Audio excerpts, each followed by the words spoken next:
Hello everyone, मैं वैभव सिंह आप सबका स्वागत करता हूं मार्गदर्शन शिक्षा के यूट्यूब चैनल पे। आशा करता हूं आप सब लोग ठीक होंगे और अपनी तबीयत का पूरा पूरा ख्याल रख रहे होंगे, पूरी पूरी अपनी पढ़ाई पे मेहनत कर रहे होंगे। तो चलिए शुरू करते हैं आज की वीडियो। ये हमारी वीडियो होने वाली किस चीज की है? डेली करंट अपडेट्स की वीडियो, इवनिंग की।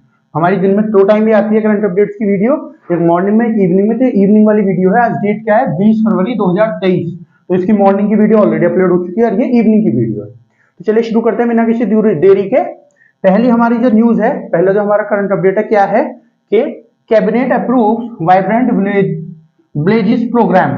तो गवर्नमेंट ऑफ इंडिया ने, या फिर कैबिनेट बोल सकते हो आप, उसने क्या अप्रूव कर दिया है? Vibrant villages programme.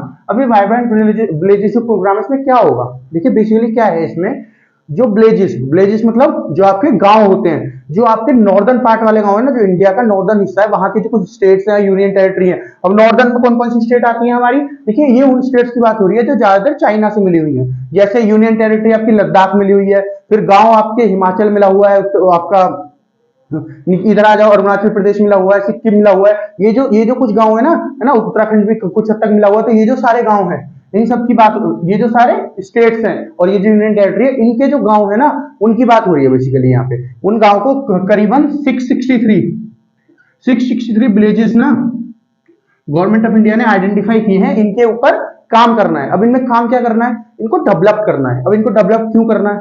डेवलप इसलिए करना है, देखिए यहाँ पे जो लोग हैं, आप जब एक बॉर्डर देखोगे ना, तो बॉर्डर पे क्या होता है? आर्मी वगैरह खड़ी रहती है। जैसे चाइना के साथ हमारे अच्छे रिलेशन नहीं है, तो वहां पे हमारी आर्मी खड़ी रहती है। उसी तरह हमारे पाकिस्तान के साथ अच्छे रिलेशन नहीं है, वहां पे भी आर्मी खड़ी रहती है। लेकिन क्या है ना, ये जो एरियाज हैं जो बहुत ज्यादा बॉर्डर के पास होता है ना, यहाँ पे डेवलपमेंट, हमारे यहाँ की बात कर रहा हूँ मैं, इंडिया की, बहुत ज्यादा डेवलपमेंट नहीं है। तो क्या होता है, लोग जो है धीरे धीरे करके जो डेवलप इलाके, जैसे दिल्ली हो गया या फिर आसपास का जो भी इलाका हो गया, यहाँ पे आते हैं नौकरी की तलाश में, घर परिवार जो है अपना उसको चलाने के लिए आते हैं। तो वो क्या है, धीरे धीरे गांव जो है खाली हो रहे हैं, क्योंकि लोग वहां से धीरे धीरे कम होते चले जा रहे हैं। क्योंकि जब एक बार कोई आदमी शहर वगैरह में आ जाता है, वहां जॉब वॉब करता है, तो फिर पूरा परिवार धीरे धीरे शिफ्ट होने लगता है वहीं पे। और क्या होता है, गांव धीरे धीरे करके खाली हो रहे हैं। अब इन गांव की क्या इंपॉर्टेंस है? जो बॉर्डर वाले गांव होते हैं, इनकी इंपॉर्टेंस क्या है? ठीक है, ये हमारी एक सेकंड आई की तरह काम करते हैं। सेकंड आई मतलब सेकंड सर्वेलेंस बोल दीजिए या सेकंड आई बोल दीजिए। कैसे? फर्स्ट आई या फिर फर्स्ट सर्वेलेंस क्या हो गया? जो हमारी आर्मी होती है ना बॉर्डर पर, उसको बोलते हैं फर्स्ट आई या फर्स्ट सर्वेलेंस, है ना। क्योंकि क्या करती है वो हमारी जो पूरी बॉर्डर है उसको देखती है, उसको सर्वेलेंस करती है, उसको देखती है, उसको निगरानी रखती है। सर्वेलेंस का मतलब निगरानी रखना। उस पर पूरे पे निगरानी रखती है और देखती है कि कोई चाइना की तरफ से उल्टी सीधी हरकत तो नहीं हो रही है। लेकिन क्या है, देखिए आर्मी अब हमारी इतनी तो है नहीं, वैसे तो बहुत बड़ी हमारी आर्मी है, लेकिन फिर भी बॉर्डर भी तो हमारा बहुत बड़ा है। तो हर जगह हर समय पे हर जगह नहीं हो सकती है। सब कोई आर्मी का कोई ना कोई ऑफिसर हर जगह थोड़ी होता है। वो तो अपना पेट्रोलिंग करती है, पेट्रोलिंग से पता लगाती है। लेकिन जो कोई गांव है बॉर्डर के आसपास, तो वो तो वहीं रहेगा स्थित। उसके लोग तो, गांव के लोग तो वहीं रहेंगे, वो आसपास के एरिया को बहुत अच्छे तरह से जानते भी हैं। आर्मी भी जान जाती है धीरे धीरे, लेकिन जितनी अच्छी तरह से लोकल पीपल जानेंगे, लोकल लोग जानेंगे, इतनी अच्छी तरह से थोड़ी जान पाएगी आर्मी। तो ये जो गांव है, ये किस चीज के लिए हमारे अच्छे रहते हैं? सेकंड सर्वेलेंस क्यों बोलेंगे इनको? देखिए जब कोई आर्मी या पुलिस, जो भी वहां पे आर्मी वगैरह लगी हुई है, इनका ध्यान नहीं जाए, तो ये जो आपके विलेजेस हैं, इनके जो लोग हैं, ये हर चीज का जो है ध्यान रखें और ये लोग निगरानी रखें। इस वजह से इनको बोला जाता है सेकंड सर्वेलेंस या फिर सेकंड आई। ठीक है, सेकंड आई बोल दीजिए या फिर सेकंड सर्वेलेंस बोल दीजिए। ओके, कुछ भी आप बोल सकते हो। ये इसलिए इनको बोला जाता है। इसी वजह से ये हमारे लिए इंपॉर्टेंट भी है। इसी वजह से ये जो गांव है हमारे लिए इंपॉर्टेंट भी है। और ये जो गांव है ये खाली नहीं होना चाहिए। ये जो गांव है खाली नहीं होने चाहिए। तो अब इन गांव को वहां से लोग जो है आए ना, कहीं और जाके न रहे, इसके लिए हम क्या कर सकते हैं? उसके लिए हमें क्या करना होगा? ये जो गांव वाले इलाके हैं, जो हमारे बॉर्डर के आसपास के गांव हैं, इन सबको क्या करना होगा? इन सब में डेवलपमेंट लाना होगा। वहां पे क्या करना होगा कि लोगों को वहां से बाहर निकल के, और जो क्या करना है, नौकरी की तलाश में ना आना पड़े, तो वहीं पे ऐसी चीज को उनको प्रोवाइड करानी होगी। तो यही जो स्कीम है गवर्नमेंट ऑफ इंडिया की, इसीलिए लॉन्च की गई है। जो स्कीम है, जो प्रोग्राम है, जो स्कीम है, इसीलिए गवर्नमेंट ऑफ इंडिया की ये स्कीम जो है लॉन्च की गई है। अब इसमें गवर्नमेंट ऑफ इंडिया 4,800 करोड़ रुपए, 4,800 करोड़ रुपए गवर्नमेंट ऑफ इंडिया ने पूरे सैंक्शन किए हैं इसी प्रोग्राम के लिए, पूरे के लिए। ठीक है, जिसमें से 2,500 या फिर 2500, 2,500 बोल दीजिए, 2500 करोड़ रुपए किसके लिए? खाली जो वहां पे इंफ्रास्ट्रक्चर, रोड वगैरह बनेंगी, वहां पे रोड हाईवेज बनेंगे, खाली उन्हीं के लिए। कितना? 2500 करोड़ रुपए। 2,500 बोल दीजिए, 2500 करोड़ रुपए खाली उसी के लिए जो है गवर्नमेंट ऑफ इंडिया ने सैंक्शन किया है। ये जो 4,800 है इसमें से। ओके, तो गवर्नमेंट ऑफ इंडिया इतना सारा पैसा जो है वहां पे इन्वेस्ट करने की बात कर रही है। अब क्या है गवर्नमेंट ऑफ इंडिया का प्लान? ठीक है, गवर्नमेंट ऑफ इंडिया का प्लान क्या है? पहले एक स्कीम है, बहुत पुरानी स्कीम है, ऐसा कोई 80s की स्कीम है। क्या नाम है इस स्कीम का? One village one product. क्या नाम है? One village one product. अब ये स्कीम क्या है? One village one product scheme क्या है? देखिए ये बहुत पुरानी जापान में यूज हुआ करती थी ये टेक्निक। ये टेक्निक क्यों होती है? किसी भी एरिया को अगर आपको डेवलप करना है, क्योंकि यहाँ पे विलेज की बात हो रही है ना, तो किसी भी विलेज को जब आपको डेवलप करना होता है ना, उसके लिए जो स्कीम है लाई जाती है। ये काफी साल पहले जापान में शुरू हुई थी, फिर उसके बाद बहुत सारी इंडोनेशिया वगैरह और बहुत सारी जगहों पर इसका इस्तेमाल हुआ। इसमें क्या होता है कि जो लोकल पीपल है ना गाँव के, उनको क्या कहते हैं, उनको फैसिलिटीज प्रोवाइड की जाती है गवर्नमेंट ऑफ इंडिया द्वारा, है ना। और फिर जो उनको फैसिलिटीज प्रोवाइड की जाती है, अलग अलग सेंटर्स खोले जाते हैं, उनकी जो स्किल्स है उनको डेवलप किया जाता है। उसके बाद क्या करते हैं, वो अपने गांव का एक स्पेशल प्रोडक्ट बनाते हैं। अब वो एग्रीकल्चर से रिलेटेड प्रोडक्ट हो सकता है या किसी और चीज से रिलेटेड कुछ भी प्रोडक्ट हो सकता है। तो एक विलेज ऐसा कोई भी एक प्रोडक्ट बनाएगा, ठीक है, जिससे उस विलेज की पहचान होगी, है ना। वो प्रोडक्ट जो है उनके यहाँ मिला करेगा, उनसे अच्छा उसको कोई नहीं बना पाएगा। और फिर उसकी जब गांव की जब पहचान होगी तो लोग जो है उसी के ऊपर काम करेंगे, सब लोग जो है उसी में जो है वो हो जाएंगे, इन्वॉल्व हो जाएंगे। और उसके बाद क्या होगा, उस विलेज को अपना एक काम मिल जाएगा, जिसकी वजह से लोगों को बाहर नहीं जाना पड़ेगा। ये क्या है आपकी? ये है आपकी scheme one village one product वाली स्कीम। ओके, ये क्या किया जाएगा, गवर्नमेंट ऑफ इंडिया के द्वारा इसको जो प्रमोट किया जा रहा है। ये जो गांव है आपके नॉर्दर्न पार्ट वाले गांव है, मैंने आपको बता दी कहां कहां, यहाँ पे भी आपका चाइना बॉर्डर लगता है। ये जो इसके आसपास के सारे गांव है ना, अभी बेसिकली फोकस इंडिया किस पे कर रहा है? चाइना बॉर्डर पे बेसिकली फोकस कर रहा है। पाकिस्तान बॉर्डर पे इतना फोकस गवर्नमेंट ऑफ इंडिया नहीं कर रही है। तो यहाँ के जो गांव है वहां पे ये जो स्कीम है वन विलेज और वन प्रोडक्ट वाली जो स्कीम है वो यहाँ पे लॉन्च की जाएगी। और एक और स्कीम है जो लॉन्च की जाएगी गवर्नमेंट ऑफ इंडिया के द्वारा, उस स्कीम का नाम क्या है? उस स्कीम का नाम है हब एंड स्पोक मॉडल। क्या? Hub and spoke model. देखिए ये कौन सा मॉडल होता है? Hub and spoke model. देखिए इसको इस तरह से मान लीजिए, जैसे मान लीजिए एक साइकिल है एक बाइक। साइकिल मान लीजिए, साइकिल का एक टायर है, जो साइकिल होती है उसका एक टायर है। तो कैसे होता है वो? उसमें ऐसे करके ये जो तार लगे हुए होते हैं ना लोहे के बहुत सारे, जो आपका साइकिल का टायर होता है उसमें बहुत सारे तार लगे हुए नहीं होते ऐसे करके। या तो जैसे हमारे जो देश का झंडा है उस पर अशोक चक्र लगा हुआ है, उसमें भी ऐसे बहुत सारे जो डंडे खींचे हुए हैं। तो ये जो आपका बीच का हिस्सा है इसको तो मान लीजिए ये एक हब है। ये एक हब है, किसी भी चीज का हब हो सकता है। जैसे कोई गांव है, उसने एक प्रोडक्ट बना लिया, उस प्रोडक्ट का हब जो है वो गांव बन गया। तो इस गांव तक, इस हब तक ज्यादा से ज्यादा लोग पहुंच सके, सारी कनेक्टिविटी हो, सारी लॉजिस्टिक्स हो, वो किसके द्वारा बताई जा रही है? ये जो आसपास ये जो सारी डंडियां खिंच रही है इसके द्वारा बनाई जा रही है। अगर मैं इसको मिटा दूं, ये जो है गोले को मिटा दूं, ठीक है, तो ये किस तरह से बन गया? ये बीच में गांव है, ये एक हब है बीच में, और ये जो सारे डंडे खींचे हुए ये रोड्स हैं जो इसको कनेक्ट कर रही है। तो ये जो हब है इसको अलग अलग जगहों से कनेक्ट करना, इसको बोलते हैं हब एंड स्पोक मॉडल। ठीक है, hub and spoke model. Okay, spoke मतलब क्या होता है? स्पोक मतलब कोई डंडी वगैरह, इसको स्पोक कहते हैं, ठीक है ना। तो यहाँ पे स्पोक का मतलब क्या है? रोड्स, जो कनेक्टिविटी होगी उसकी बात हो रही है। ये जो दो मॉडल है गवर्नमेंट ऑफ इंडिया जो है लॉन्च कर रही है, इनको प्रमोट कर रही है, किस लिए? ताकि ये जो गांव है इनके अंदर ज्यादा से ज्यादा क्या हो, ज्यादा से ज्यादा जो है डेवलपमेंट आ पाए, इनके अंदर ज्यादा से ज्यादा डेवलपमेंट आ पाए। तो ये गवर्नमेंट ऑफ इंडिया की जो स्कीम है जिसके अंदर गवर्नमेंट ऑफ इंडिया काम करेगी। ठीक है, और क्या क्या चीज प्रमोट कर रही है गवर्नमेंट ऑफ इंडिया यहाँ पे?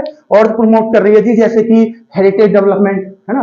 हेरिटेज डेवलपमेंट मतलब ये जो गांव है इनकी जो पुरानी कल्चरल चीजें हैं, जो हेरिटेज है उनका, वो जो है डेवलप रहे, वो कहीं खत्म ना हो जाए इन सब चीजों के चक्कर में। तो हेरिटेज हमेशा डेवलप रहे इन गांव का। और स्किल डेवलपमेंट प्रोग्राम खोले, मतलब सेंटर्स खोले जाए यहाँ पे। स्किल डेवलपमेंट जो है आपके सेंटर्स खोले जाए, यहाँ पे जो यूथ होगा कोई भी, या फिर कोई भी मनुष्य हो गया, कोई भी महिला हो गई, कोई भी पुरुष हो गया, कोई भी बच्चा हो गया, उनकी जो स्किल्स होंगी उनको जो है और ज्यादा जो है शार्पन किया जाए, मतलब और ज्यादा मजबूती उनको दी जाए, और ज्यादा उनकी स्किल्स को जो है इंप्रूव किया जाए। तो स्किल डेवलपमेंट सेंटर्स खोल दिए जाएंगे, है ना। हेरिटेज सेंटर खोले जाएंगे।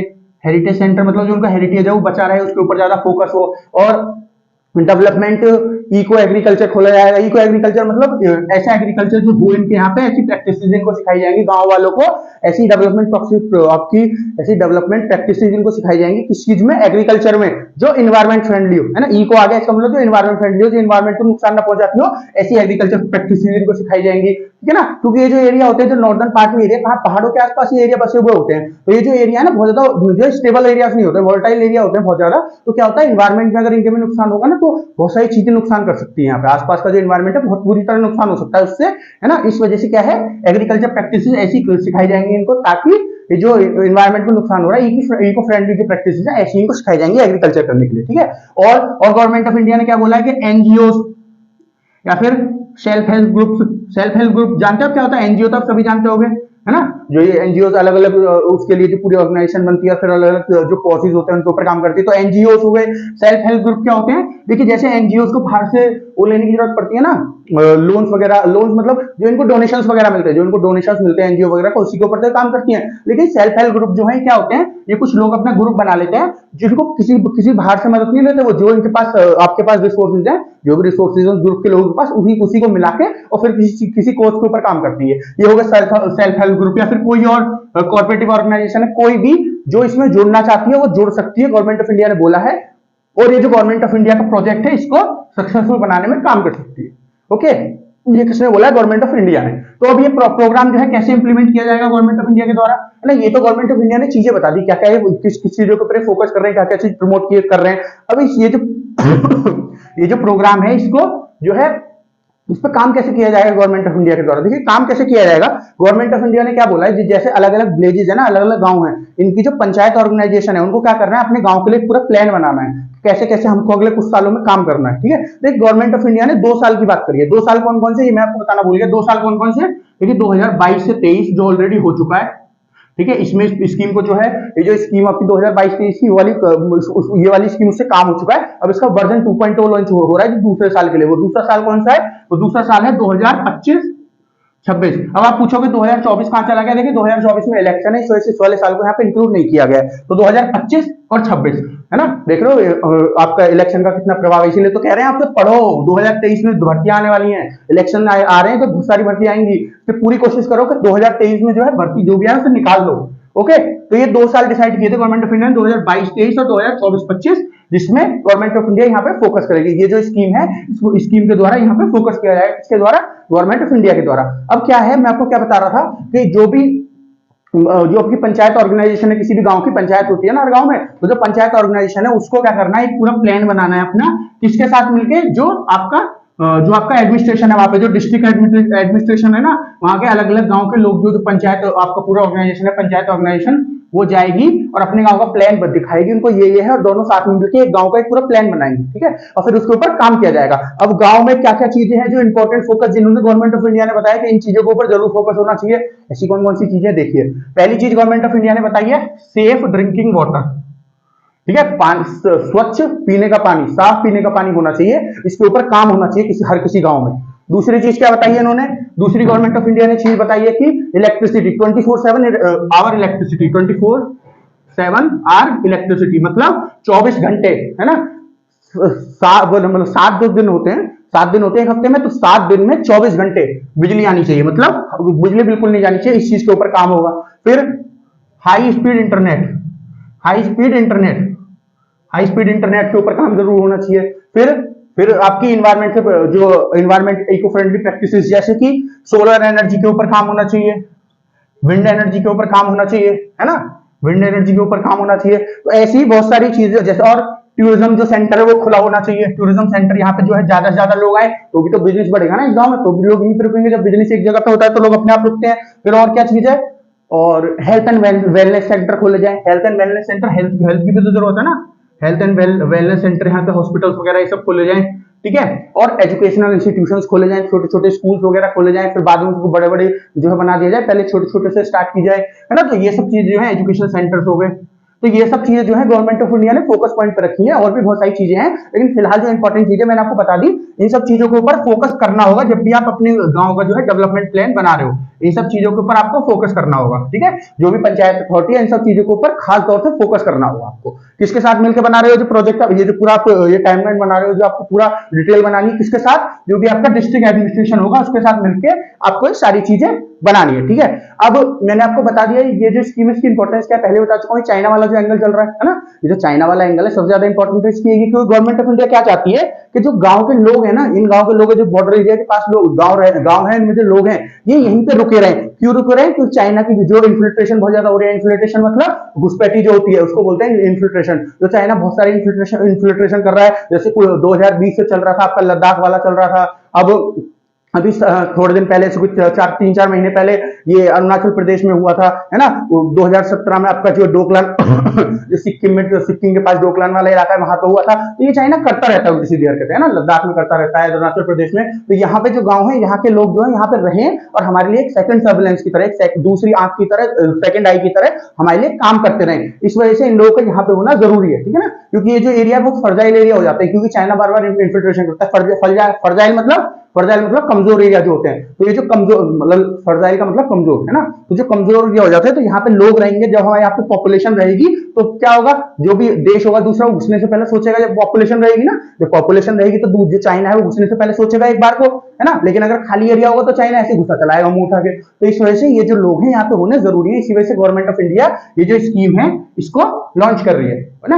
ये स्कीम को गवर्नमेंट ऑफ इंडिया इस वजह से लॉन्च कर रही है। ओके, चलिए आगे चलते। हाँ, एक चीज और मेरे को आपको बतानी थी। जैसे मैं आपको बताऊं ना, जब 1962 की लड़ाई हुई थी इंडिया और चाइना की, 1962 वाली जो लड़ाई हुई थी इसको इंडिया हार गया था। इस समय पे क्या हुआ था, चाइना ने क्या, क्योंकि गवर्नमेंट ऑफ इंडिया ने अपने बॉर्डर के आसपास का एरिया बहुत अच्छे से डेवलप किया नहीं था, जो अभी भी बहुत अच्छे से डेवलप नहीं है, लेकिन अब फिर भी उसके ऊपर काम हो रहा है। लेकिन चाइना ने बहुत अच्छे से डेवलप कर रखा था, है ना। चाइना का एक हाईवे था, क्या नाम था उस हाईवे का? उस हाईवे का नाम था G219। इस हाईवे का नाम था G219 नेशनल हाईवे, है ना। अब ये हाईवे कहां से कहां तक जा रहा था? ये चाइना की एक प्रोविंस है, क्योंकि चाइना जैसा हमारा राज्य में बटा हुआ है देश, ऐसे चाइना का प्रोविंस में बटा हुआ है। तो जैसे मैं अगर आपको जम्मू एंड कश्मीर का मैप बना के दिखाऊं, ये आपका जम्मू एंड कश्मीर का मैप है, ठीक है, ये आपके जम्मू एंड कश्मीर का मैप है।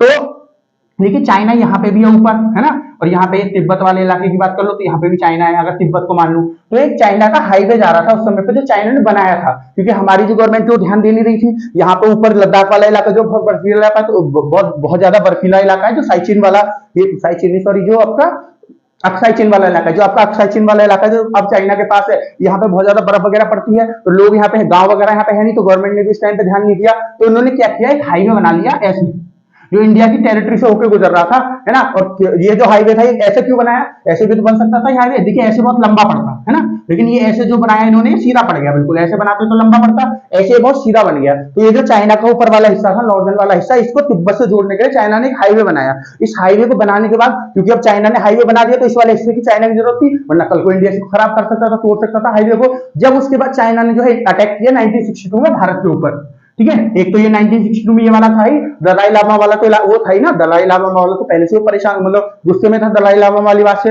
फिर ये भी एक वो था उसके अंदर, है ना, ये भी एक वो था जिसकी वजह से चाइना ने हमारे ऊपर अटैक किया था। अब चाइना ने नई चीज क्या अभी अभी लॉन्च की है कि चाइना इस हाईवे से होते हुए एक रेलवे लाइन निकाल रहा है ना। चाइना एक पूरी ऐसे बॉर्डर है ना, जो इंडिया का ये जो तिब्बत से होते हुए ऐसे ऐसे पूरी एक बॉर्डर लाइन वो निकाला, सॉरी, एक आपकी रेलवे लाइन निकाल रहा है, ठीक है, कौन सी? बुलेट ट्रेन की। तो चाइना उसको भी यहां से भी निकाल रहा है, ये वाला जो आपका हाईवे है ना, इस हाईवे का नाम क्या है? G219 नेशनल हाईवे, यहां से निकाल रहा है, ठीक है। तो ये वाला दोबारा से न्यूज में आ गया, इस वजह से मैंने आपको बता दिया ये जो हाईवे है ना, ये हाईवे कहां से कहां तक जा रहा है ये भी मैंने आपको बता दिया। और नॉर्दर्न चाइना वाला इलाका है उसको तिब्बत से कनेक्ट करना है।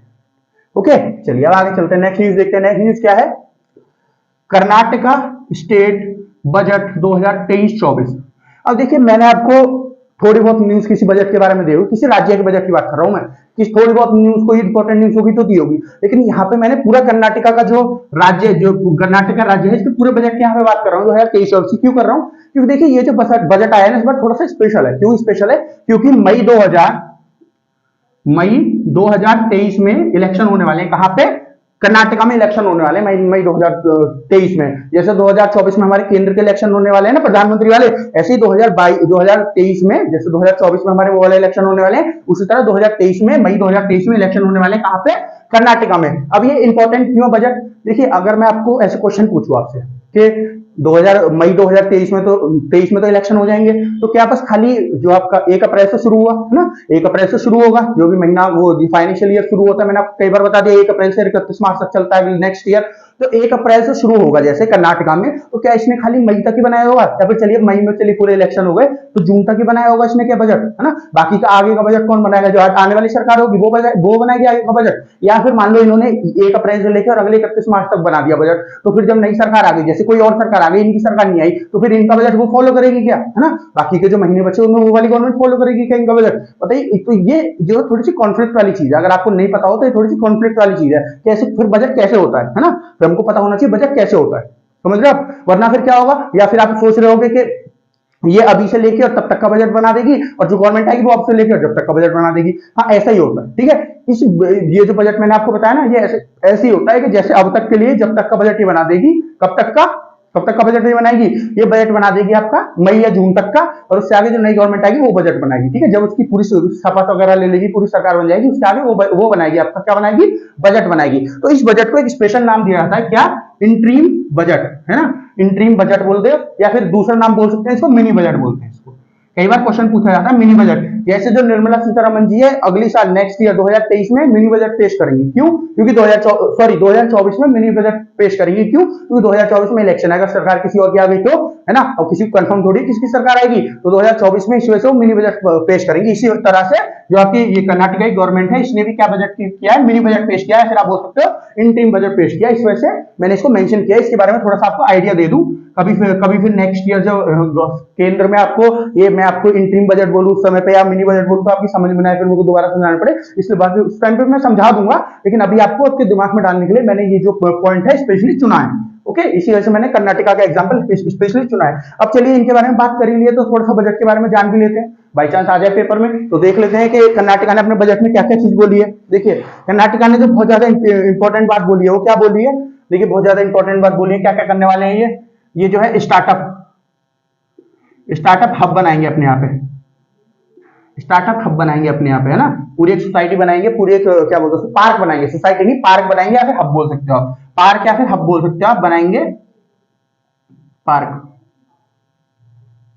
कहां पे बनाएंगे, जो बेंगलोर एयरपोर्ट है ना, इनकी राजधानी क्या है कर्नाटका की, बेंगलोर, उसके पास क्या बनाएंगे, पूरा स्टार्टअप हब बनाएंगे। स्टार्टअप मतलब क्या होता है, जो नई कंपनी वगैरह शुरू होती है उनको स्टार्टअप बोलते हैं। स्टार्टअप हब बनाएंगे, फिर गवर्नमेंट स्कूल्स में टॉयलेट्स वगैरह बनाएंगे, जो स्टूडेंट्स हैं उनको फ्री पासेज देंगे। ये इन्होंने किसमें बोला, ये इन्होंने बोला है बजट में, क्योंकि ये बजट जो है ना, ये जो बजट आता है ना, जब मिनी बजट आता है, तो ये कई बार ना मैनिफेस्टो की तरह भी काम करता है। मैनिफेस्टो मतलब क्या होता है, क्योंकि जब कोई गवर्नमेंट अपना प्रचार करती है तो एक पूरा अपना डॉक्यूमेंट छपवाती है, जिसमें लिखवाती है कि हमारी सरकार आएगी तो हम ये करेंगे, ये हमारी सरकार आएगी तो हम वो करेंगे, ये चीज खत्म कर देंगे, ये चीज लेके आएंगे, उसको मैनिफेस्टो बोलते हैं। तो ये जो बजट होता है ना आपका, ये जो मिनी बजट होता है या फिर इंट्रीम बजट होता है, ये भी एक मैनिफेस्टो की तरह काम करता है। क्यों? क्योंकि एक लोग क्या बोलते हैं, देखिए अभी तो अगले 2 महीने इसमें हम ये चीज करने वाले हैं, है ना, ऐसे करके बोलेंगे। फिर उसमें बहुत ऐसी चीजें भी लिख सकते हैं, जो लिखते हैं उसमें बहुत सारी ऐसी चीजें भी लिखते हैं जो 2 महीने में खत्म होने वाली है नहीं। अब सभी गवर्नमेंट कॉलेज में टॉयलेट तो 2 महीने में बनने से रहे, ये हब भी 2 महीने से बनने में रहा, है ना, 2 महीने में ये भी बनने से रहा। तो क्या होगा, ये इन्होंने डाल दिया बजट में, तो इसके ऊपर काम होगा, है ना। जब लोगों को लगेगा अरे ये तो इतनी सारी चीज बना रहे, तो लोग इनको वोट देंगे और इनको दोबारा आने का मौका मिलेगा, है ना, क्योंकि ये इतनी सारी चीज दे रहे हैं। और ये मैंने आपको बताया, ये तो फ्री कर सकते हैं, चलिए, है ना, ये तो फ्री कर सकते हैं, जो टिकट है इनको तो फ्री कर सकते हैं। और इन्होंने क्या बोला है, इन्होंने बोला है पूरे कर्नाटक जो पूरा बेंगलोर है उसमें शी टॉयलेट बनवाएंगे। शी टॉयलेट मतलब जो महिलाओं के लिए टॉयलेट होगा, शी मतलब महिला को बोलते हैं, पुरुष को ही बोलते हैं, तो जो शी होगा, शी टॉयलेट ये बनवाएंगे कहां पे, पूरे बेंगलोर में। और क्या करवाएंगे ये इन्होंने, और क्या बोला है, जो इनके ट्रैफिक सिग्नल्स होंगे ना, ट्रैफिक सिग्नल्स को एआई से लिंक कर देंगे। एआई मतलब आर्टिफिशियल इंटेलिजेंस से सारा जो ट्रैफिक सिस्टम है वो आर्टिफिशियल इंटेलिजेंस से जो है क्या होगा, मॉनिटर किया जाएगा, देखा जाएगा, पूरे उसी से कंट्रोल किया जाएगा। और इन्होंने क्या बोला है, और इन्होंने बोला है कि जो आपका फ्लड कंट्रोल सिस्टम होते हैं ना, जो फ्लड कंट्रोल सिस्टम होते हैं, फ्लड मतलब जो बाढ़ आती है ना, तो फ्लड कंट्रोल सिस्टम लगवाएंगे कहां पे, कर्नाटका में हर जगह पे फ्लड कंट्रोल सिस्टम लगवाएंगे। इसके लिए स्पेशली कितने रुपए सैंक्शन किए गए हैं, 3000 करोड़ रुपए, 3000 करोड़। इसके लिए स्पेशली 3000 करोड़ रुपए जो है सैंक्शन किए गए, किसके द्वारा, कर्नाटका गवर्नमेंट के द्वारा। ये असिस्टेंस ली जा रही है कहां से, वर्ल्ड बैंक से। वर्ल्ड बैंक से असिस्टेंट के पैसे वर्ल्ड बैंक से लिए जा रहे हैं, जिसको कर्नाटका गवर्नमेंट कहां पे लगाएगी, कर्नाटका गवर्नमेंट जहां पे इनको लगाएगी फ्लड कंट्रोल सिस्टम्स में, पूरी कहां पे, कर्नाटका में, ताकि कोई बाढ़ वगैरह आए तो पहले ही पता चल जाए। इनका यही काम है ना कि फ्लड जो है उसको पहले ही बता दे उसके बारे में, ताकि लोगों की जान बचा सके, बहुत सारी प्रॉपर्टी बचाई जा सके इस वजह से। तो ये हो गया आपका फ्लड कंट्रोल सिस्टम। और इन्होंने क्या बोला है, और इन्होंने बोला बेंगलोर मेट्रो जो है उसको और 40 किलोमीटर तक बढ़ाएंगे। बेंगलोर मेट्रो जो है उसको और 40.15 किलोमीटर तक बढ़ाया जाएगा। और क्या बोला इन्होंने, और इन्होंने बोला है नई रोड्स बनाई जाएंगी, इंफ्रास्ट्रक्चर बनाया जाएगा।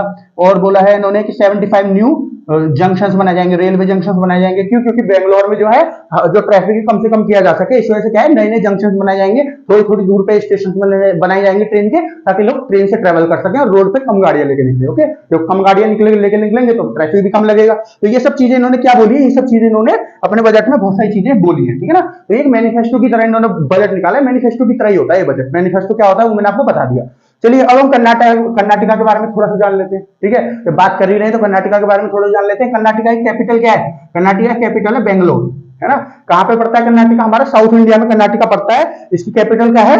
बेंगलोर। अच्छा, फिर उसके बाद इसके गवर्नर कौन है? इसके गवर्नर है थोर चांद और गहलोत। कौन? थोर चांद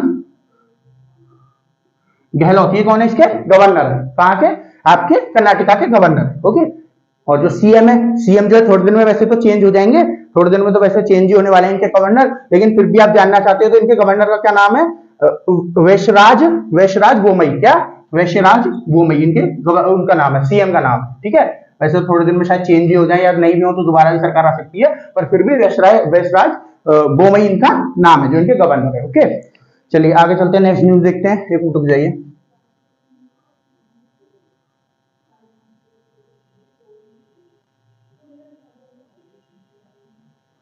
हाँ चलिए आगे चलते हैं।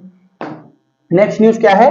नेक्स्ट न्यूज है जल जन अभियान, मिनिस्ट्री ऑफ जल शक्ति। तो गवर्नमेंट ऑफ इंडिया की मिनिस्ट्री है, क्या है? मिनिस्ट्री ऑफ जल शक्ति। इसने एक अभियान लॉन्च किया है जिसका नाम क्या है?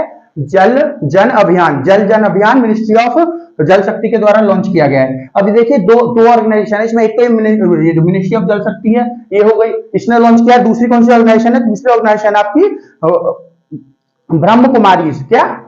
ब्रह्म कुमारीज, ये एक ऑर्गेनाइजेशन है, इन दोनों ने मिलके ये जो है आपका लॉन्च किया है। क्या? जन जल अभियान। अब इसमें क्या होगा? इसमें वाटर कंजर्वेशन की बात होगी। वाटर कंजर्वेशन मतलब पानी को बचाया कैसे जा सकता है उसके ऊपर बात होगी। तो ये जो आपके ब्रह्म कुमारी जो ये ऑर्गेनाइजेशन है ना, इसके जो भी इसमें काम करते हैं, जो भी इसके काम करते हैं, जो भी इसमें योगीज काम करते हैं, उन सबको क्या दिया जाएगा? उन सबको एक कैंपेन करनी है। क्या कैंपेन करनी है? कि कैसे कैसे पानी को बचाया जाए, कैसे कैसे जो है पानी को बचा सकते हैं, कैसे कैसे काम कर सकते हैं, लोगों के जो अंदर है अवेयरनेस फैलानी है इस स्कीम को लेके। तो इसमें जो मैक्सिमम काम है वो इसी के द्वारा होगा। और जल शक्ति जो है ये गवर्नमेंट ऑफ इंडिया की ऑर्गेनाइजेशन है जो इनके साथ मिलकर इस काम को कर रही है, ठीक है। दोनों मिलकर काम कर रहे हैं और ये अलग अलग जगह पे जाएंगे। कौन? आपके जो ब्रह्म कुमारी जो है, इसके जो योगीज हैं वो अलग अलग जगह पे जाएंगे, लोगों से अलग अलग जगह पे मिलेंगे, वहां पे बताएंगे कि आपको पानी कैसे बचाना है, कैसे नहीं बचाना है। ये टोटल 8 महीने तक चलेगा पूरा कैंपेन, ठीक है। बेसिकली कैंपेन तो इन्हीं के द्वारा लॉन्च किया गया है, किसके द्वारा? ब्रह्म कुमारी इसके द्वारा। लेकिन ये जो ऑर्गेनाइजेशन है, लेकिन इसमें गवर्नमेंट ऑफ इंडिया की बैकिंग भी है, किसकी? मिनिस्ट्री ऑफ जल शक्ति की। ओके, तो इसमें जगह जगह घूम के ये लोगों का अवेयर कराएंगे कि पानी को हमको कैसे बचाना है, कैसे काम कर सकते हैं, पानी को बचाने के लिए क्या क्या काम कर सकते हैं, कैसे कैसे, और जैसे नई नई वाटर बॉडीज बनाएंगे लोग ताकि पानी को बचाया जा सके, है ना। इसके ऊपर ये लोग काम करने वाले हैं, ये जो आपका पूरा प्रोजेक्ट है इसमें। ओके, चलिए आगे चलते हैं, नेक्स्ट न्यूज देखते हैं। नेक्स्ट न्यूज क्या है? George Soros is directly attacking on India democracy. तो देखिए ये जॉर्ज सोरोस कौन है? अगर आपसे कोई पूछ ले जॉर्ज सोरोस, कुछ दिन पहले न्यूज में थे, तो जॉर्ज सोरोस कौन है? ये एक अमेरिकन इन्वेस्टर है। इन्वेस्टर मतलब जो कंपनी वगैरह में इन्वेस्टमेंट करते हैं वो इन्वेस्टर है। तो इन्होंने क्या किया? इनका क्या काम है? ये शेयर मार्केट में इन्होंने पैसे कमाने का क्या ट्रिक लगा रखा है, जो पिछले बहुत सालों से पैसे कमा रहे हैं। इन्होंने पिछले बहुत सालों से बहुत पैसे ऐसे कमाए। कैसे? क्या करते हैं ये क्या करते हैं? किसी भी कंट्री की गवर्नमेंट है, जैसे कभी इन्होंने इंडिया के साथ किया है, ऐसे पहले इंडोनेशिया, थाईलैंड, रशिया और बहुत सारी गवर्नमेंट के साथ ही कर चुके हैं ऐसा। ये क्या करते हैं?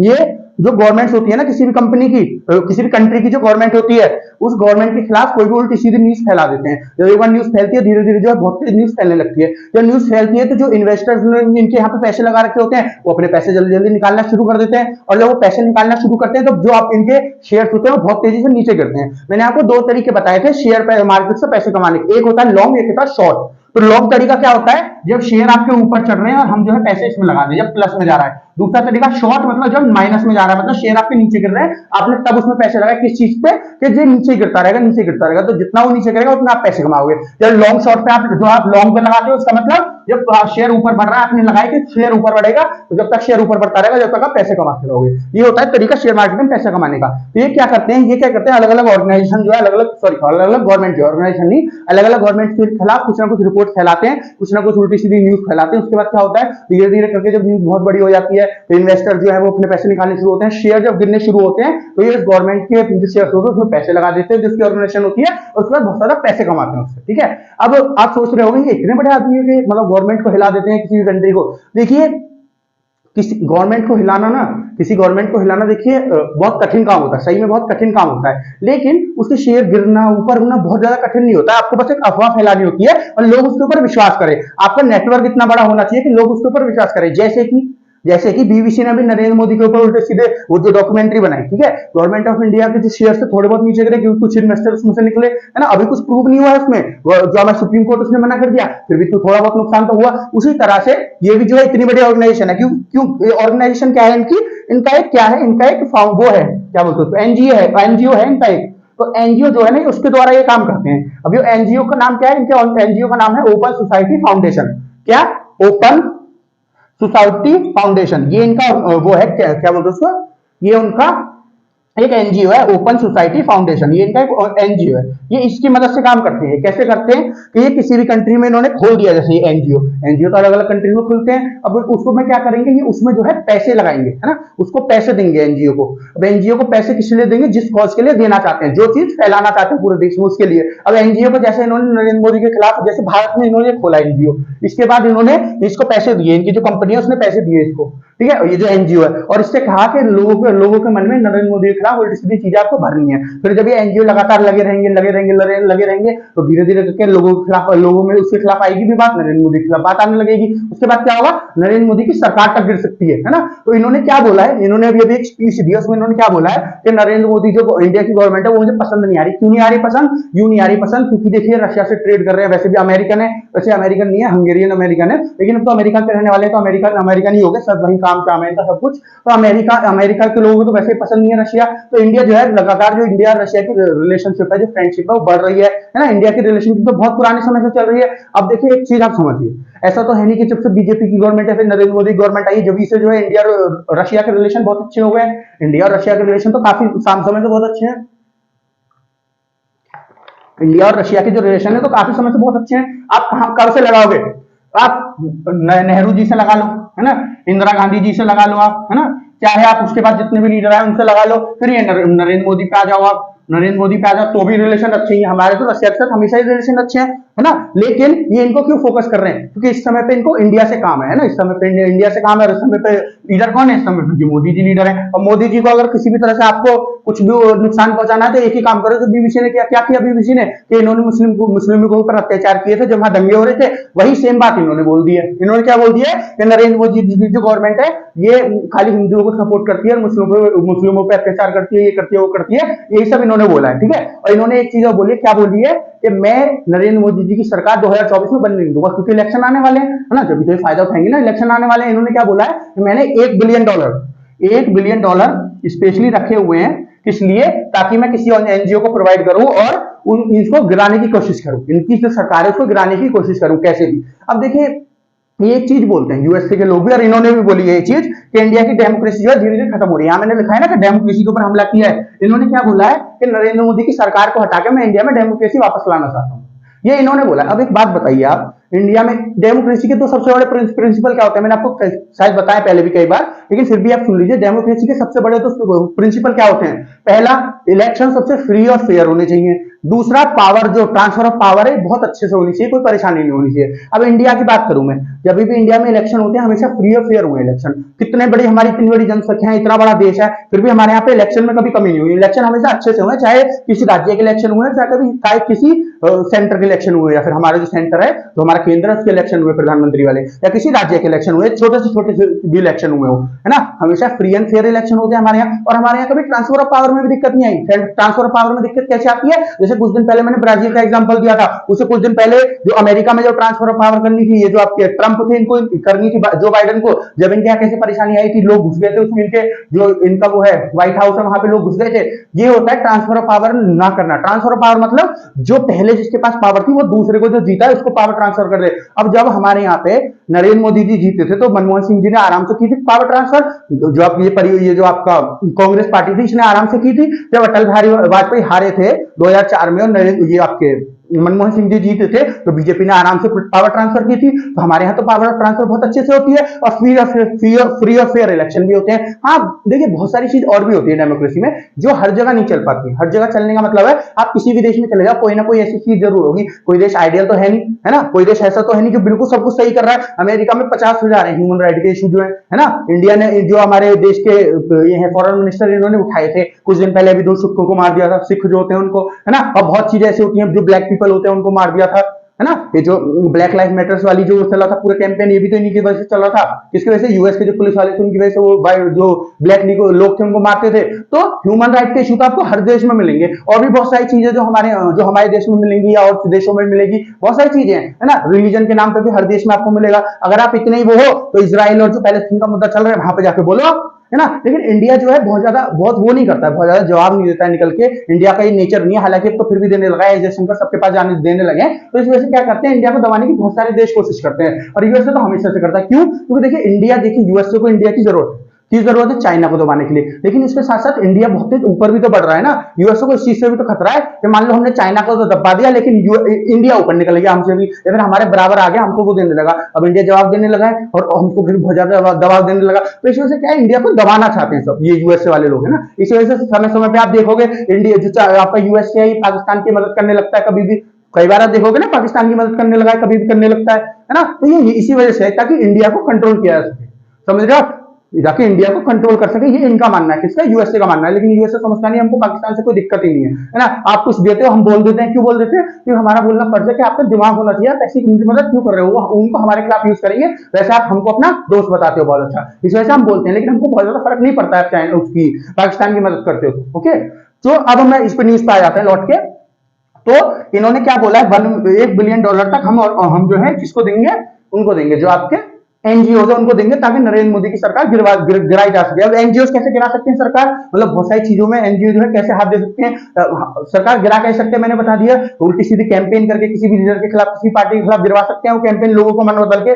दूसरा, और किससे से नुकसान पहुंचा सकते हैं। देखिए एक लॉ बनाया था गवर्नमेंट ऑफ इंडिया ने 2010 में, पहली बार, मतलब पहले भी ये था लेकिन 2010 में जो है अब तक चला रहा है वो बना। क्या नाम है उसका? Foreign contribution regulation act, foreign contribution regulation act. ठीक है, ये सबसे पहले, मतलब पहले भी बन चुका है लेकिन जो अब चल रहा है ये 2010 वाला है। ये 2010 वाला है, 2020 में इसको अमेंड कर दिया गया था। 2020 अमेंड का मतलब संशोधन कर दिया गया था इसमें, है ना। थोड़ा सा इसमें कुछ चीजें चेंज कर दी गई थी, नई चीज ला दी गई थी। तो ये एक्ट क्या है, एफसीआरए एक्ट क्या है, फॉरेन कॉन्ट्रीब्यूशन रेगुलेशन एक्ट, या फिर एफसीआरए क्या है। इसमें गवर्नमेंट ऑफ इंडिया ने क्या बोला है, इसमें गवर्नमेंट ऑफ इंडिया ने बोला है ये जो एनजीओ होते हैं ना, जो एनजीओ कैसे चलते हैं, इनको जो है डोनेशंस मिलते हैं, चाहे देश के अंदर से मिले चाहे देश के बाहर से मिले।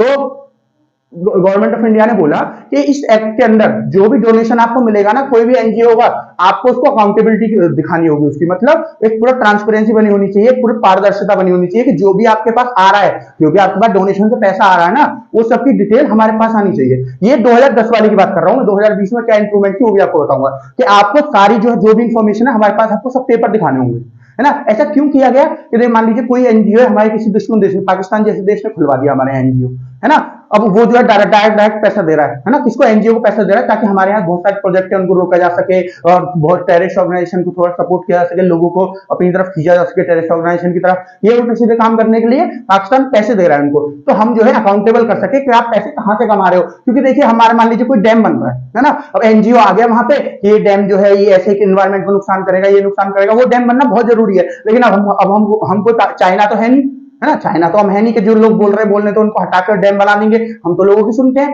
है ना। हम एक डेमोक्रेटिक कंट्री है, लोगों की सुनी जाती है हमारे यहाँ पे। जैसे मान लीजिए हमारे यहाँ पे जो फार्म लॉ आए थे, है ना, तो किसानों ने बहुत ज्यादा दंगा किया था, तो सरकार ने वापस दे दिए ना, वो थोड़े टाइम के बाद दिए, क्योंकि बीच में नेगोशिएशन चल रही थी कि कुछ करके क्या पता जो है इसको वापस से ले लिया जाए, कोई भी लॉ है। क्योंकि देखिए जब कोई लॉ पार्लियामेंट से पास हो जाता है ना, तो उसको वापस लेने के लिए बहुत दिक्कत होती है। क्यों होती है? क्योंकि पूरे डेमोक्रेटिक प्रोसेस से वो निकल गया होता है। फिर ये एक एग्जाम्पल सेट कर देता है, अगर आप जो आपका पूरा लॉ पार्लियामेंट से पास हो गया उसको वापस ले लो ना, तो एक एग्जाम्पल सेट कर देता है। फिर और ज्यादा लोग, फिर अगली बार कोई लॉ पास हुआ तो और लोग कैसे करने लगी है, तो इस वजह से ऐसे लोग को वापस नहीं लिया जाता है। लेकिन किसान लोग इससे बहुत ज्यादा परेशान थे, इसलिए सरकार ने इसको वापस ले लिया।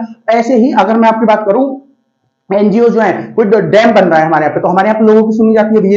ये जो एग्जांपल दिया था किसान लॉ वाला, ये उसी वजह से दिया था, जो लोगों की सुनी जाती है, तो हमारे यहाँ पे सुनी जाती है, तो हम लोग उस डैम को बनाएंगे नहीं, लेकिन वो डैम हमारे लिए बहुत जरूरी था मान लीजिए। तो वो जो एनजीओ था वो सही में इसी वजह से कर रहा था कि जो एनवायरमेंट को नुकसान ना हो, या फिर उसका कोई और मोटिव था। ऐसी जो मोटिव होते हैं इन सबको जानने की वजह से ये जो आपका एक्ट है इसको लाया गया था कि कहीं ऐसी जो हमारे दुश्मन देश है वो तो इनको पैसे नहीं प्रोवाइड कर रहे। तो ये 2010 वाले में था। 2020 वाले में गवर्नमेंट ऑफ इंडिया ने 2-3 इंप्रूवमेंट और करी, पर जो मेन इंप्रूवमेंट करी वो क्या करी कि जितने भी आपके यहाँ एनजीओ है ना, जिनको बाहर से डोनेशन मिलता है विदेशों से, उनको एक अकाउंट खुलवाना है दिल्ली में, जो एसबीआई का मेन ब्रांच है वहां पे आपका पूरा डोनेशन आएगा, फिर आप अलग अलग अकाउंट में उसको ट्रांसफर कर सकते हो। ये क्या था, ये 2020 में उसको इंप्रूवमेंट किया था। पहले तो आप कहीं भी उसको ट्रांसफर करवा सकते हो 2010 वाले में, बस आपको डॉक्यूमेंट देनी, मतलब आपको जो है पूरी डिटेल देनी होगी, पूरा स्टेटमेंट देना होगा। लेकिन अब क्या है कि जो आप दिल्ली वाला है ना, खाली दिल्ली वाला जो एसबीआई है उसके अकाउंट में आपको ट्रांसफर कराना होगा, उसके बाद आप कहीं लेके जाओगे जब गवर्नमेंट को पता चल जाएगा कहां से आया, क्यों आया, कैसे आया। ठीक है, तो इन्होंने तो अब ये जो एफसीआर एक्ट है, इसकी बहुत ज्यादा लोगों ने वो करी, बहुत सारे देशों ने, यूरोप के देशों ने और बहुत सारी यूएन की ऑर्गेनाइजेशंस ने क्या बोला कि आप जो है प्रेस जो है, जो मीडिया है उसको दबा रहे हो, एनजीओ का जो काम है उसको दबा रहे हो। तो लोगों के लिए हो सकता है 2-4 ऑर्गेनाइजेशन जो एनजीओ है वो गलत काम कर रही हो, लेकिन बहुत सारे अच्छे काम भी करती हैं।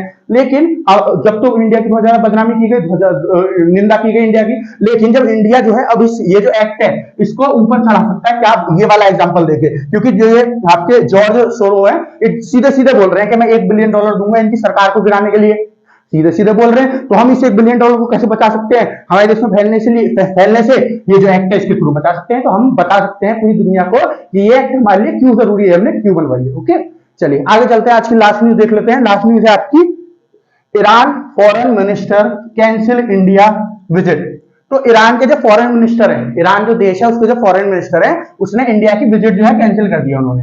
अब क्यों विजिट कैंसिल कर दिया और क्यों इंडिया में इनकी विजिट थी, मतलब इंडिया में क्यों आ रहे थे। देखिए, इंडिया में एक आपकी डायलॉग होता है, डायलॉग मतलब एक पूरी मीटिंग होती है बहुत बड़ी, पूरे भारत की सबसे बड़ी मीटिंग है वो। क्यों, ये देखिए इस मीटिंग में क्या होता है, पूरी दुनिया से जितने भी देश है ना वो सब इंडिया में आते हैं। उनके फॉरेन मिनिस्टर हो गए, उनके प्राइम मिनिस्टर हो गए, कई बार उनके जो है प्रेसिडेंट हो गए, और कोई ऑर्गेनाइजेशन का लीडर है, वो सब आते हैं, बड़े बड़े लीडर्स आते हैं और यहाँ पे बात करते हैं पूरे साल में पूरी दुनिया में जो भी हुआ है। वो किसी भी चीज से रिलेटेड हो सकता है। मान लीजिए कहीं पे कुछ हादसा हुआ है, किसी चीज को लेकर प्रोटेस्ट हुई है, कोई अच्छा काम कहीं पे हुआ है, कहीं पे बाढ़ वगैरह ऐसी चीज आ गई है, कोई भुखमरी वगैरह हो गई, जैसे रशिया यूक्रेन की वॉर चल रही है, ऐसी बातों पे, या बहुत सारी अच्छी चीजें होती हैं, अच्छे फैसले कहीं पे लिए जाते हैं उनके बारे में, है ना, हॉस्पिटल्स, मेडिकल, ये वो सब चीज के बारे में यहाँ पे बात होती है, सब लीडर मिलकर बात करते हैं। इस डायलॉग का नाम क्या है, इस डायलॉग का नाम है रायसेना डायलॉग। रायसेना डायलॉग है इसका नाम। जब ये होगा, अभी थोड़े दिन में होने वाला है, तो इसके बारे में भी आपको सारी चीजें बताई जाएगी रायसेना डायलॉग के बारे में। तो रायसेना डायलॉग होता है। तो रायसेना डायलॉग कौन करवाता है भारत में, एक तो हमारी जो फॉरेन मिनिस्ट्री है, जो हमारी फॉरेन मिनिस्ट्री है, विदेश मंत्रालय है वो, और एक ऑर्गेनाइजेशन है जिसका नाम है ऑब्जर्व रिसर्च फाउंडेशन। क्या, ऑब्जर्व रिसर्च फाउंडेशन प्लस हमारा जो फॉरेन अफेयर्स का ऑफिस है वो, ये दोनों मिलकर इसको करवाते हैं। किसको, ये जो आपकी रायसेना डायलॉग होता है इसको। अब दिक्कत क्या हुई है कि ये जो है आपकी, ये जो मीटिंग हुई थी, रायसेना डायलॉग होने वाला है, इसका एक ट्रेलर लॉन्च किया गया। ट्रेलर मतलब उसमें बताया गया कि किन किन मुद्दों के ऊपर हम बात करेंगे, पूरी वीडियो से रिलीज करी गई। किसके द्वारा, ये जो है आपकी ये जो फाउंडेशन है, क्या नाम है फाउंडेशन का, ऑब्जर्वर रिसर्च फाउंडेशन। क्या, ऑब्जर्वर रिसर्च फाउंडेशन जो है आपकी, इसके द्वारा एक जो है ट्रेलर लॉन्च किया गया किसका, रायसेना डायलॉग का, कि हम लोग किस किस बारे में बात करने वाले हैं वर्ल्ड लीडर। पूरा साल है, इसमें क्या क्या दुर्घटनाएं हुई है, पूरी दुनिया में दुर्घटना है, कोई घटना है, कोई भी चीज ऐसी हुई है कोई उसमें, तो उसमें जो पूरी वीडियो चल रही थी, तो उसमें कुछ सेकंड के लिए, अगर आप वीडियो देखोगे गूगल वगैरह पे ऐसे डाल के देख लीजिएगा कि जो ट्रेलर लॉन्च किया गया है, जो फाउंडेशन है इसके द्वारा, ऑब्जर्वर रिसर्च फाउंडेशन के द्वारा जो आपका ट्रेलर लॉन्च किया गया रायसेना डायलॉग का, उसकी वीडियो देखने के लिए आप देख सकते हो, उसको मतलब ट्रेलर देख सकते हो। तो उसमें जब आप 40 सेकंड के पास, 39 से 40 सेकंड के आसपास जाओगे ना, तो वहां पे आपको एक फोटो से मिलेगा। वो फोटो क्या होगा, उसमें ऊपर तो ईरान, ये जो ईरान देश है, इसके प्रधानमंत्री जो है वो लगे हुए होंगे, है ना, उसके इनके प्रधानमंत्री लगे होंगे। ईरान के प्रधानमंत्री कौन है, रईसी। कौन है, प्रधानमंत्री, सॉरी प्रेसिडेंट, प्रधानमंत्री नहीं, प्रेसिडेंट जो इनके, है ना, जो प्रेसिडेंट है इनके, है ना, वो लगे हुए होगी, उनकी फोटो लगी हुई होगी। क्या नाम है उनका, रईसी। तो ऊपर तो रईसी की फोटो लगी हुई होगी और नीचे किसकी फोटो लगी हुई होगी, नीचे एक महिला की फोटो लगी हुई होगी जो क्या कर रही होगी, अपने बाल काट रही होगी। तो ये जो फोटो जैसी इन्होंने देखा ना, ईरान के लोगों ने या फिर ईरान के फॉरेन मिनिस्टर की आप बात कर लो, इन्होंने देखा या गवर्नमेंट ने देखा, इन्होंने तुरंत क्या बोला, ये जो फाउंडेशन है आपकी ऑब्जर्वर रिसर्च फाउंडेशन, इस फोटो को हटाओ यहाँ से। इस फोटो को जल्दी जल्दी हटाओ, है ना। ये फोटो क्यों हटवाना चाहते थे आपको भी बताऊंगा, लेकिन ये अड़ गई ऑर्गेनाइजेशन, हम भी नहीं हटाएंगे। और ये तो ईरान था, ये भी अड़ गया, हम हटवाएंगे। तो जब इन्होंने नहीं हटाया ऑर्गेनाइजेशन ने, पर ये जो फाउंडेशन है, ऑब्जर्वर फाउंडेशन ने नहीं हटाया, तो इन्होंने अपनी जो विजिट है वो कैंसिल कर दी फॉरेन मिनिस्टर ने, कि अब हम रायसेना जो आपका डायलॉग है इसमें आएंगे नहीं, ये जो रायसेना डायलॉग है इसमें आएंगे नहीं हम लोग। अब ये फोटो का क्या मतलब, ये फोटो मतलब क्या महत्व है इस फोटो का, ये क्यों इतना बुरा मान गए इस फोटो से ईरान के लोग जो है। ये क्या है, जो इनका प्रेसिडेंट का फोटो लग रहा है, ऊपर तो रईसी का फोटो लग रहा है, नीचे एक महिला का फोटो जो अपने बाल काट रही है। अभी कुछ दिन पहले अगर आपको पता हो तो ईरान में जो आपका हिजाब होता है इसको बहुत ज्यादा प्रोटेस्ट हुई है ना। एक यमीमी करके एक महिला है, उनकी मृत्यु हो गई थी, उसके बाद तो प्रोटेस्ट और ज्यादा बढ़ गई। प्रोटेस्ट तो काफी सालों से चल रही है इनके यहाँ पे कि हिजाब महिला का मन होगा तो पहनेगी, नहीं होगा तो नहीं पहनेगी। लेकिन यहाँ पे क्या है, जो सरकार ने क्या लॉ निकाल रखा है कि अगर कोई नॉर्मल आदमी, किसी महिला ने हिजाब नहीं पहन रखा ना, कोई नॉर्मल आदमी भी उससे बोल सकता है हिजाब पहनने के लिए, है ना। कोई नॉर्मल आदमी भी उससे बोल सकता है हिजाब पहनने के लिए, उसको डांट सकता है तुमने हिजाब क्यों नहीं पहन रखा। और मतलब हिजाब पहनना मस्ट है, ये गवर्नमेंट इनकी बोलती है हिजाब पहनना मस्ट है। और इसके लिए बहुत ज्यादा प्रोटेस्ट हुई थी कुछ समय पहले। तो जब सरकार मान नहीं रही, बहुत ज्यादा मान नहीं रही थी, तो कुछ महिलाओं ने क्या किया कि हम लोग जो है अपने बाल काट देंगे इस प्रोटेस्ट में, कि जी हम जो है हिजाब नहीं पहनेंगे। तो वो जो बाल काट रही थी महिला, वही वाला फोटो लगा हुआ है वहां पे, है ना। और ऊपर इनके प्रेसिडेंट का फोटो लगा हुआ है। जब इनके प्रेसिडेंट का ऊपर फोटो लगा है, नीचे महिला का लगा है, तो इसी बात से ये लोग नाराज हो गए। कौन नाराज हो गए इस बात से जो आपका ईरान है ये नाराज हो गया। अब इसमें बात क्या है ना, देखिए बहुत छोटी छोटी सी देर के लिए, वो 1 सेकंड के लिए पूरा नहीं है फोटो। तो जब इनसे ऑब्जर्वर रिसर्च फाउंडेशन से बात की इन्होंने ईरान ने, के फोटो हटा दो, तो ऑब्जर्वर रिसर्च फाउंडेशन ने कहा देखिए ऐसा नहीं है कि ये जो हमने फोटो लगाया है या फिर ये जो आपकी मीटिंग हो रही है रायसेना डायलॉग, ये आपको फोकस में लेके हमने किया है कि जी ईरान में जो उल्टे सीधे काम हुए, ईरान में जो भी गलत काम हो रहे हैं उनके लिए हम ये मीटिंग कर रहे हैं। ये तो हम जो पूरी दुनिया में जो भी इवेंट्स हुए, जो भी घटनाएं हुई हैं, जो भी दुर्घटनाएं हुई हैं, उन सब के बारे में बात करेंगे। तो वहां आपके यहाँ पे भी इतनी जल्दी प्रोटेस्ट चली थी, इसलिए आपका यहाँ का फोटो डाला है हमने। लेकिन ये जो ईरान के जो लोग हैं, जो ईरान के मिनिस्टर्स हैं, माने नहीं, ईरान की सरकार मानी नहीं, इधर ये भी नहीं माना। ऑब्जर्वर फाउंडेशन, जब ह्यूमन राइट की बात आ जाती है ना, तो बहुत सारे ऐसे फाउंडेशन मानते नहीं। ये भी तो ह्यूमन राइट की बात है ना। महिला को अब जबरदस्ती जो हिजाब पहना रहे हो, एक महिला की मृत्यु हो गई, इसी वजह से आपने उनको जो है पिटाई लगा दी, उनको मतलब मारा उनको, इस वजह से उनकी मृत्यु भी हो गई। तो ये जो है ये आपका ह्यूमन राइट का इशू हो गया, मानवाधिकार का इशू हो गया। तो बहुत सारी ऐसी ऑर्गेनाइजेशन जो होती है ना, ऐसे ऑब्जर्वर रिसर्च फाउंडेशन है, ये भी एक एनजीओ की तरह ही है ना, ये भी एक एनजीओ ही है। तो ऐसे एनजीओ जो बहुत सारे होते हैं ना, ये ऐसे मुद्दों पर मानते नहीं है। अगर कोई नॉर्मल मुद्दा होता तो शायद माने भी जाते, लेकिन ह्यूमन राइट्स के इशू पे लोग मानते नहीं है। तो ये इधर माने नहीं ऑब्जर्वर रिसर्च फाउंडेशन, तो इन्होंने अपनी जो ये जो विजिट थी कैंसिल कर दी। ठीक है, एक और बात बताऊं आपको, अगर आपको ये पहचानना है ना कि कोई भी जो आपका एनजीओ है या फिर कोई भी ऑर्गेनाइजेशन है वो किस पक्ष में काम कर रही है ना, उसकी सोच क्या है ना, आप ये सोच जानने के लिए क्या कर सकते हो, उसकी वेबसाइट पे जाके देखो। अगर उसने दे रखा हो कि इनको फंडिंग कहां से होती है, इनको पैसे कहां से मिलते हैं, इसकी वेबसाइट पे अगर आप जाओगे ना, ऑब्जर्वर रिसर्च फाउंडेशन की वेबसाइट पे, इन्होंने बाकायदा दे रखा है कि इनको फंडिंग कहां से मिलती है, फॉरेन फंडिंग, बाहर से फंडिंग इनको कहां से मिलती है। तो सबसे टॉप पे आता है आपका यूएसए का ऑफिस, सबसे टॉप पे आता है यूएसए का ऑफिस। और यूएसए और ईरान के बीच में तो वैसे भी दिक्कत चल रही है ना, काफी समय से जो है न्यूक्लियर डील के ऊपर इनके अंदर तो वैसे भी दिक्कत चल रही है। ईरान और यूएसए के ऊपर अंदर, यूएसए और ईरान क्या जो है आपस में वैसे भी दिक्कत चल रही है। तो वैसे भी ये ऑर्गेनाइजेशन नहीं मानने वाली थी, क्योंकि सबसे ज्यादा पैसा जिस ऑर्गेनाइजेशन को बाहर से मिलता है वो यूएसए के ऑफिस से ही मिलता है, मतलब यूएसए से ही मिलता है। ठीक है, तो ये मैंने क्या बताया आपको कि अगर आपको किसी को जानना है कि किस पक्ष में कोई जो ऑर्गेनाइजेशन है या फिर कोई एनजीओ है, फिर कोई सेल्फ हेल्प ग्रुप, चलो अलग हो गया, कोई भी ऑर्गेनाइजेशन है वो काम कर रही है, तो आपको देखो कि इसको पैसा कहां से मिल रहा है, किस जगह से पैसा मिल रहा है। जिस जगह से उसका पैसा मिल रहा होगा, जो इसको पैसा दे रहा होगा, जो उसका इंटरेस्ट होगा, वही धीरे धीरे इसका इंटरेस्ट बन जाएगा। समझ गया, जो ऑर्गेनाइजेशन होगी उसका। ओके, तो ये जो है इस वजह से इन्होंने विजिट जो है कैंसिल कर दिया। अगर आप मेरी पूछे ना तो ये बहुत ज्यादा ओवर रिएक्ट कर गए, है ना। इतनी बड़ी कोई बात नहीं थी, इसके ऊपर देखिए बात होती है, लोग उसको काउंटर कर लेते, बात खत्म हो गई। उसमें जब फोटो डल गया, है ना, 1 सेकंड के लिए फोटो हो गई। इन्होंने भी देखिए बहुत अच्छे से रिसर्च करी, जो इन्होंने पता लगा लिया इंडिया में ऐसा कुछ होता तो इतनी ध्यान से तो इंडिया में नहीं देखते कि रिसर्च होती इतनी ध्यान से कि जी 1 सेकंड की भी नहीं है फोटो, जो इन्होंने देख के और इतना विवाद कर दिया उसके ऊपर, है ना। इंडिया में नहीं होता ऐसा, लेकिन इन्होंने ओवर रिएक्ट कर दिया। ये जो है उसके ऊपर प्रोटेस्ट करते हैं, लेकिन विजिट कैंसिल नहीं करनी चाहिए थी। क्यों? क्योंकि देखिए इसमें इंडिया भी तो इन्वॉल्व है ना, और इंडिया के तो बहुत अच्छे रिलेशन है किसके साथ, ईरान के साथ। देखिए इंडिया के रिलेशन जो है खराब नहीं होंगे इनके साथ, ईरान के साथ बहुत जल्दी, है ना। अभी जो है इतनी सी बात के ऊपर रिलेशन खराब नहीं होंगे, लेकिन थोड़ा सा फर्क तो पड़ता ही है, कुछ तो दिमाग में आ जाएगा इंडिया के लोगों के भी।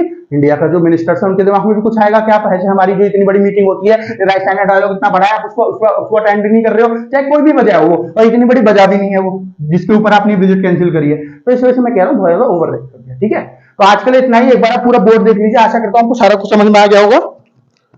एक एक चीज मैंने बहुत अच्छे से समझाई, एक चीज को बहुत ज्यादा टाइम देके बहुत अच्छे से समझाया। आशा करता हूँ आपको सारा कुछ समझ में आ गया होगा। लेकिन आपको अगर कुछ भी समझ में नहीं आया तो आपको क्या करना है, सिंपल सी एक चीज करनी है, वीडियो देखे, जो चीज समझ में नहीं आई उसको कमेंट सेक्शन में कमेंट करके मुझसे पूछ ले कि ये चीज हमारी समझ में नहीं आई सर। तो जो सुबह 21 फरवरी का जो हमारा वो होगा करंट अफेयर का वीडियो, या फिर जो कल शाम का 21 जो फरवरी का जो कल शाम का करंट अपडेट का वीडियो होगा, उसमें क्या करेंगे, मैं आपको सारी परेशानी आपको बता दूंगा जो भी आपकी समझ में नहीं आई होगी, और फिर उसके बाद उस वीडियो को कंटिन्यू करेंगे। ठीक है, उस वीडियो को जो न्यूज होगी तो आपको क्या करना है, पूछना है बिना किसी दिक्कत के, बिना किसी परेशानी का आप पूछ सकते हो कि जी हमारी ये समझ में नहीं है। ओके, तो फिर आज के लिए इतना ही। हमारी जो वीडियोस है उनको लाइक करें, उनको शेयर करें, हमारा जो चैनल है मार्गदर्शन शिक्षा केंद्र, इसको सब्सक्राइब करें, लोगों से करवाएं, उनको भी बताएं हमारे चैनल के बारे में, और हमको ज्यादा से ज्यादा सपोर्ट करें ताकि हम भी आपको ऐसे ही आपके लिए वीडियो ला सकें और आपके लिए ऐसी मेहनत करें आपके लिए, ताकि आपको अच्छे से बता सके। तो आज के लिए इतना ही, मिलते हैं आपसे कल सुबह करंट अपडेट्स की वीडियो में। तब तक के लिए धन्यवाद।